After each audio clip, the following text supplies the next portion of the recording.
May 1940. The fields of northern France are quiet, peaceful, and deceivingly still. British soldiers stroll the cobbled streets of small towns, drink French wine, and laugh in cafes. Their uniforms are crisp, their rifles rarely fired. They are confident, even casual, believing war is still far away. Some officers buy tennis rackets. Some men plan a picnic. The air is thick with misplaced comfort, but the silence is a lie. Less than 30 days later, many of these men will be dead, missing, or prisoners of war. Others will be desperately clawing their way through the surf at Dunkirk, surrounded by fire, smoke, and the thunder of bombs. This is the story of one of the most dramatic retreats in military history.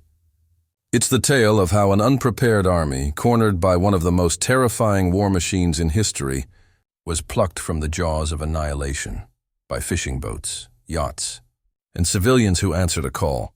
The Dunkirk evacuation, known as Operation Dynamo, was not just a military maneuver. It was a moment that tested the soul of a nation. And it began with what British soldiers came to call the phony war. After Britain declared war on Nazi Germany in September 1939, the British Expeditionary Force, or BEF, was sent to France. Their job was to stand beside the French army and prepare for the fight ahead. But months passed and no fighting came. Germany had overrun Poland, but the Western Front remained still. Soldiers spent the winter marching, drilling, and often doing little more than exploring French towns. It felt less like a war, and more like a bizarre overseas holiday. They called it the phony war, and for many of the British soldiers, it created a deadly sense of complacency. Private diaries of soldiers from this time paint a strange picture. In one entry from May 1st, 1940, British officer Peter Hadley writes about arriving in the coastal town of Le Touquet. He notes that it wasn't meant to be a holiday, but that's exactly what it felt like. In another, Captain Basil Bartlett casually records the purchase of a tennis racket, 30 francs. The next day, the world changed. On May 10th, 1940, Germany launched its invasion of the West, the Blitzkrieg, a terrifying, lightning-fast campaign of tanks, aircraft, and infantry smashed through Belgium, the Netherlands, and Luxembourg. The German plan, known as the Manstein Plan, was devastatingly brilliant. It relied on speed, surprise, and psychological shock. A diversionary attack lured Allied forces north into Belgium, just as the main thrust of 7 armored divisions surged through the thick Ardennes forest, a region the Allies had considered too difficult to cross. They were wrong. German tanks burst out of the forests like iron phantoms, breaking the Allied lines wide open. The French 9th and 2nd Armies tried to halt them, but they were under-equipped, poorly coordinated, and overwhelmed. The BEF, caught in the trap, had no idea what was coming. British troops moved east into Belgium, setting up defensive positions along the River Dyle, alongside the Belgian and French armies. But their training had not prepared them for what they were about to face. British officer Captain Henry Walker admitted that he and his men had never been taught how to respond to artillery shelling. So, when the German guns opened fire, they ran, ducking into ditches and trenches in panic, not knowing which explosions were actually dangerous. Their lack of training was more than a minor oversight. It was a fatal flaw. Private Sidney Nuttall, part of the Royal Army Ordnance Corps, was stationed on the front lines with orders to shoot any approaching German soldiers. But there was a problem. He had never fired a rifle before, not once. During training, he had simply never been given the chance. Now, staring down the barrel at what he believed was an approaching enemy, he pulled the trigger and missed entirely. His rifle sight had been set for 600 yards, not 100. It went bang, he later recalled. And the chap kept on walking. He never even ducked. Many British soldiers shared similar experiences. Thrust into a war they weren't prepared for, they were forced to learn on the battlefield, or die trying. As German tanks poured through the Ardennes, chaos spread. British soldiers who had once lounged in cafes were now marching through burning villages, watching refugees flee in terror. The Luftwaffe, Germany's feared air force, filled the skies. Junkers Ju-87 Stuka dive bombers screamed downward like banshees, scattering columns of Allied troops and killing indiscriminately. By May 15th, artillery fire rumbled like a storm, and refugees poured out of Brussels in a desperate tide. The German army was advancing fast, Field Marshal Erich von Manstein's strategy had worked perfectly. The BEF and French forces, having chased the German decoy into northern Belgium, now found themselves outflanked from the south. Worse, German armor was racing toward the English Channel, threatening to cut the Allied armies off from their supply ports. The BF's line of retreat was in danger of being completely severed. In response, the British launched a desperate counterattack near Arras. British tanks rolled south to strike the Germans, but it was too little, too late. Rommel's 7th Panzer Division, supported by deadly 80mm anti-aircraft guns used in a direct fire role, shattered the British assault. Nearly 2/3 of the British tanks were destroyed. William L. Shirer, a CBS journalist on the ground, later described captured British soldiers as hollow-chested, sickly, and exhausted. The difference between them and the German troops, he wrote, was striking. The Germans looked like lions, fit, disciplined, and battle-hardened. The British, by comparison, looked starved by years of undertraining and neglect. The Allied armies were collapsing. Retreat turned into rout, and the only direction left to run was toward the sea. The British Expeditionary Force was now in retreat.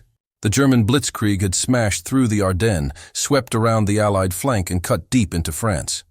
It was as if a trapdoor had opened beneath them. Entire divisions were collapsing, and communication had broken down. From the field commanders to the frontline infantry, no one seemed to know what was really happening, only that something had gone terribly wrong. British troops, who had only days earlier occupied seemingly safe positions in Belgium, were now on the move, marching, stumbling, retreating toward the English Channel. They were exhausted, under constant threat from the Luftwaffe above, and often unsure of where they were even supposed to go. For many soldiers, this period became a blur of long marches at night and brief, restless pauses during the day. Food was scarce. Water was sometimes even scarcer. As chaos spread through the ranks, men were forced to abandon equipment, split from their units, and march alone across unfamiliar territory. There was fear in their eyes, and for good reason. Peter Hadley, a British officer, remembered being so exhausted that he actually fell asleep while marching, an act he previously would have believed impossible. Sleepwalking to survival had become the only option for many. The Germans were closing in from the southeast. Each day, their panzers pushed harder, and their aircraft rained fire on retreating Allied columns. The booming of artillery never stopped. It was always in the distance, and then suddenly, it was right on top of them. British soldier Harry Sargent later recalled the surreal feeling of complete uncertainty. "We had no idea of the general situation," he said. "The Germans seemed to be everywhere." Desperate for information, soldiers like Hadley resorted to asking passing units or listening for rumors carried on portable radios.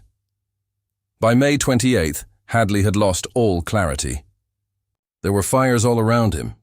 German planes flew in terrifying formations overhead. He counted 64 in a single afternoon.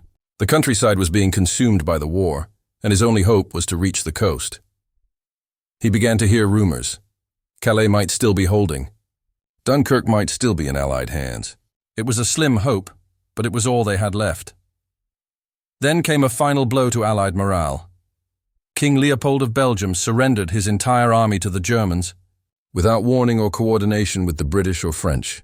Winston Churchill, furious, described the act in the House of Commons as sudden, without consultation, and on his own personal authority. But to many on the ground, it was no surprise.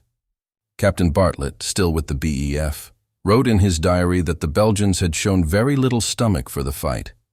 He pointed out the inadequacies of their army, the outdated artillery, the lack of air support, and concluded they never stood a chance. The Belgian surrender completely exposed the flank of the already retreating Allied forces. Now, their only hope was to escape. And so, the retreat became a race. Faster, more frantic, more desperate. The goal was clear, Dunkirk, but the problem was scale. Hundreds of thousands of troops were spread across northern France. Getting them all to the port was only the first challenge. The real question was how to get them off the continent. The British Admiralty began planning something radical. On May 26th, Operation Dynamo was launched. It wasn't just a military evacuation, it was a national cry for help. A broadcast went out across Britain, asking for anyone with knowledge of seamanship, civilian boat owners, fishermen, yacht captains, to report for duty. The goal was to create an armada of everything that could float. John Osborne, a young navigation student, heard the broadcast and misunderstood. He thought it was a job interview with the Navy Reserve. So, he dressed in his best suit and showed up, only to learn that he was being asked to help rescue an entire army under fire. He said yes. His boat, a 30-foot lifeboat crewed by 7 civilians, was towed behind a tugboat in total darkness. The English Channel was calm, flat, and soon filled with every kind of vessel imaginable: barges, fishing trawlers, fireboats, Thames pleasure cruisers. All headed to France. When Osborne first saw the beaches of Dunkirk, they were on fire. Buildings were crumbling. Oil tanks were exploding. Smoke blanketed the shore. And amid the inferno, thousands of men were standing silently, in long, disciplined queues, waiting for boats that might never come. Osborne's lifeboat rowed ashore. 30 British soldiers climbed in. He and his crew rowed them to the nearest ship, a tug, a drifter, anything that could get them home. Then they turned around and did it again. And again, and again. These were the little ships of Dunkirk. The Dunkirk beaches stretched for miles. Windswept sand, shattered buildings, smoking wrecks, and hundreds of thousands of men clinging to the last hope of escape. As night fell, the horizon was lit with fire from bombed oil tanks and burning villages. It looked like the edge of the world. Despite the chaos, there was remarkable order. British soldiers, exhausted and filthy, formed into columns and waited their turn to be rescued. They stood with quiet discipline, weapons slung over shoulders, their faces hollowed by days of marching and nights without sleep. Some huddled in shallow dunes, others stared at the sea as if willing it to deliver them. Peter Hadley arrived at Bray Dunes, 10 miles east of Dunkirk, on May 31st. He later described the scene as something almost biblical.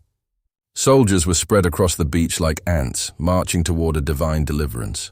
There were no signs of panic, just weariness and resolve. The Luftwaffe continued its assaults, bombing the beaches and strafing lines of men from the air. Fires burned uncontrollably. Black smoke choked the air. Still, the line moved forward, slowly, steadily. Many soldiers questioned where the Royal Air Force was. To them, the sky above Dunkirk seemed abandoned. What they didn't see were the RAF fighter patrols, flying dozens of miles inland to intercept German aircraft before they reached the beaches. Between May 30 and 31, RAF Fighter Command flew 289 sorties, sacrificing aircraft and pilots to protect the beach from beyond the horizon. While the RAF fought in the sky, civilians continued the work in the surf. Ed Parker, a lifeboat coxswain from Margate, had rounded up his crew from the local pub. They had no military training. They didn't even flinch when asked to sail into an active war zone. When Parker arrived, he saw hell on earth. Shells were bursting. The air smelled of burning fuel and death. His boat ferried wounded soldiers from the field hospital at La Panne, where some were being floated out to sea on rafts, others carried through the surf by fellow soldiers. One by one, they were hauled aboard and taken out to larger ships waiting offshore. Another myth of Dunkirk claims all soldiers were taken directly from the beaches. In reality, the harbor was still intact. Royal Navy records show that 239,446 men boarded ships directly from Dunkirk's piers. The remaining 98,780 were rescued from the beaches using small craft like Parker's and Osborne's. Captain Bartlett arrived on May 27th, just as the evacuation was beginning in earnest. His job was to organize. He destroyed abandoned equipment, classified papers, and set up orderly embarkation procedures for the endless flood of soldiers reaching the coast. At night, he moved to the beach and began dividing soldiers into units of 20, loading them onto boats as they arrived in the dark. He later wrote about the surreal experience of hearing the splash of oars and the voices of sailors coming out of the smoke. Strange men in strange boats taking on strange soldiers and saving them. He worked through the night. At some point, he climbed into a boat himself and was carried out to a waiting destroyer. On May 29th, Harry Sargent found a space on a medium-sized French steamer as shells exploded around him. Wilf Saunders, another British soldier, narrowly avoided death multiple times. He waded chest-deep into the water to reach a boat, only for it to capsize. The next was swarmed and sank. He waited on the beach, surrounded by the ruins of vehicles and artillery left behind. Eventually, Saunders found a third boat, and this time it held. Across the beaches, stories like these repeated themselves. Some soldiers were saved on the first attempt. Others waited for days, but the boats kept coming, crew after crew, run after run. From May 26 to June 4, 1940, Operation Dynamo rescued 338 226 Allied soldiers. They came from Britain, France, Belgium. They had been outnumbered, outmaneuvered, and nearly destroyed. But they had survived.